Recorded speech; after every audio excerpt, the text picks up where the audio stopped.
Obviously, there is going to be, and it started already, a clear shift towards from the ICE to electric vehicles. So the industry obviously has to get prepared, and they are already preparing in many ways, etc. and all. So this change that you see, which will happen, what is the kind of roadmap that you have, say, in next 5 years? Just because of adoption of EV from a regulatory perspective as well as customer demand perspective is increasing, every day.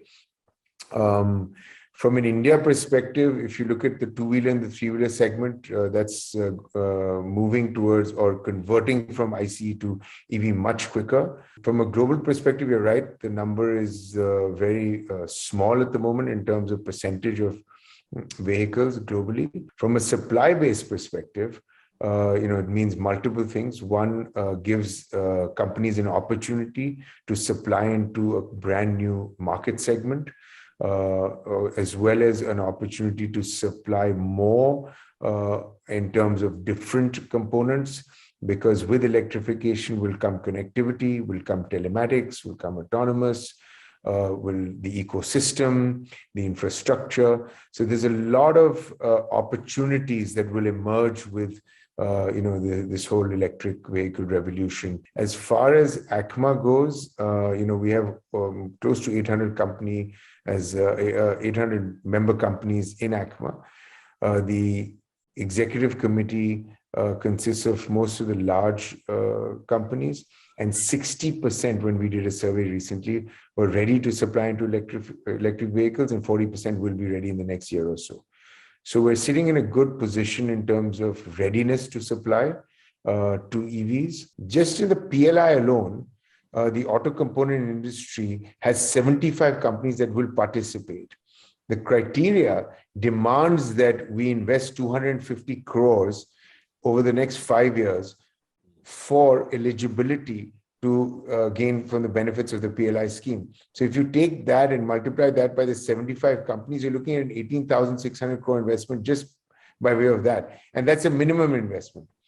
I feel that the most of the investment that will happen today in the auto component industry, other than capacity enhancement or increase in capacity, and that's also because numbers are going up. Commercial vehicle has come back. Those numbers are going up. So, we're going to have to increase capacity in that sense. Most of the new investment will go into supply to electric vehicles. And to justify this in terms of volumes, we're going to have to look at the global market. What is the rough number of investment in the next 5 years that you... So I can't put that down. I can't tell you that because you're talking about an industry. And it's difficult. I mean, if you take ACMA members itself, because they... I mean, if you take ACMA members, I won't be able to tell you that, that number. But I'm saying 18,600 crores is a minimum requirement because that's the criteria. That's a minimum requirement. You're obviously looking at much more. So if you just sort of, do some mathematics around that, it depends on how much of supply will go into EV and how it will increase gradually for company by company. And will also depend on the kind of market that they're supplying into. If you look at the market opportunities that exist today, you look at the United States, you look at Europe, they've all opened up for the Indian manufacturing industry. What is the size do you think the Indian market would be, say, around over 3 to 5 years down the line? What is the... So I think, it'll definitely be north of 5 million, right? We're already the fourth largest in the world. The 18,600 is investment in future technologies. It doesn't necessarily mean EV. Okay. So let's be very clear on that, because I know, there's a lot of confusion in this. When the government came out with this scheme, they're talking PLI scheme, they're talking about investment in future technologies, which obviously gives you a benefit in terms of bringing a technology into India that doesn't exist. This could be for localization and it can be for export. So there's a mix here. If you look at last year, our exports from ACMA grew for the auto component industry grew 76%. if you look at China plus one strategy, that's also something that we will definitely benefit from. I recently read a report that Apple is moving a lot of production from China to India.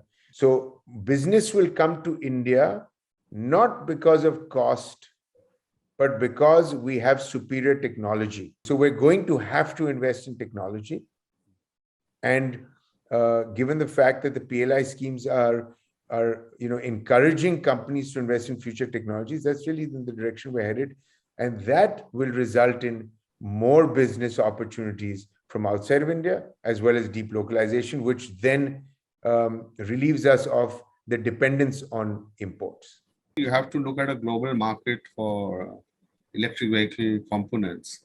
So are there areas where, or specific areas where we have the strength where we could sort of be the sort of export hub to the world? When you look at steering, you look at drivetrain, you look at all these components, even motors now, the R&D spend, everything is increasing in terms of us being able to supply, create a global hub for manufacturing in India.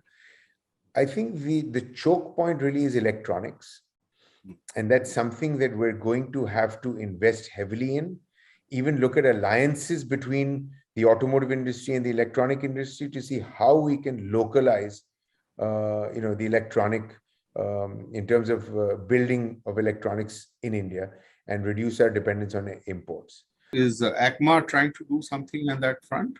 I mean, yeah, so ACMA is working with IIT Delhi in the Sonipat campus as well as IIT Bombay for looking at electrification in terms of collaboration with industry and academia. So I think the industry academia connect, having that connect is very important.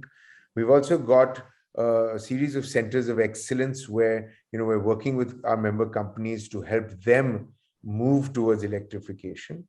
We're also in conversation with the electronics industry to see how we can build a group who can then look at localization of electronics in India. When you look at investments for electrification and future technologies, you need a scalable market.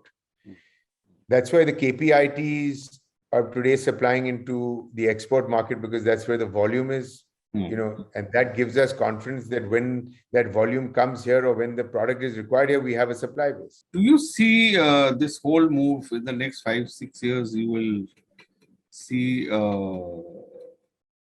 our AutoComponent global company as sort of something like a Bosch coming from India, which sort of absolutely. I mean, that's really the aim. We need to build the next Bosch or the next ZF. And to do that, again, I come back to, we're going to have to continuously invest in technology, invest in talent, and put the resources where we're required to put resources, and just keep working towards building better products that are future ready, that are that can sort of cater to what the end consumer demand is. So if you look at companies like Bosch, their success really has been in innovation. And, we as Indian companies are going to have to innovate more. R&D and testing is extremely important. Today, our spend on R&D is very low compared to what is it at an average? It's in the industry average is 0.5%. So, it needs to be, I would say, north of 3%. We need to invest more in technology. And that's the way we can build the next Bosch from India. I think a lot of companies which are looking at acquisitions are also looking at acquisitions from the point of view of acquiring R&D, which is already existing. So it's not just creating a manufacturing. And the component space is changing. You've got telematics, you've got connectivity, you've got software. You talked about KPIT. I mean, you've got autonomous, and it doesn't have to be autonomous in terms of self-drive, which is level 5. It could be 1, 2, and 3. Park assist is autonomous. So that the nature of the industry, the competitive landscape is changing. The association that ACMA has created with startups is phenomenal because we've brought a lot of startups into our fold.